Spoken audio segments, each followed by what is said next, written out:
Bonjour Oui, Daniel. bonjour. Donc aujourd'hui, vous revenez d'une conférence et vous avez présenté votre livre Centenaire, Pourquoi pourquoi pas. pas? Alors, Voilà. quels sont les points à retenir? Mais moi, je dirais que la santé repose sur 7 piliers, on l'a déjà dit.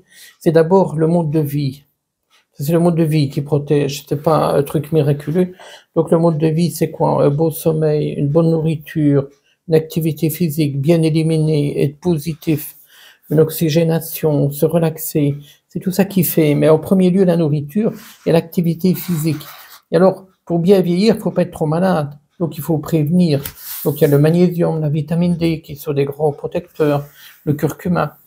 Si on a des douleurs articulaires, ben, on peut prendre des plantes comme la griffe du chat, par exemple, qui est très bonne. Euh, Cartinaton, donc qui va refaire les cartinages. Si on a un problème de sommeil, ben, on peut prendre des plantes somnifères, comme le pavot de Californie, par exemple.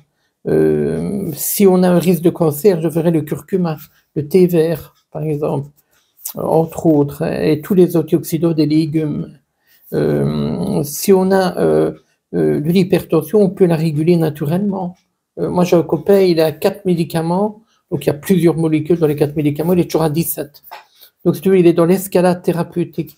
Donc, si on a de l'hypertension, on va prendre des gélules d'olivier, d'hibiscus, par exemple, avec le coenzyme Q10. Donc, c'est un peu l'entretien du vieillissement qui va permettre de vivre longtemps. Et alors, dans les pays où on vit longtemps, il y a une entraide sociale, il y a des activités, ce qu'on n'a plus chez nous. Donc, il faut retrouver le lien social, les activités, et ne pas être à la retraite éteint. Il faut continuer à faire une activité physique.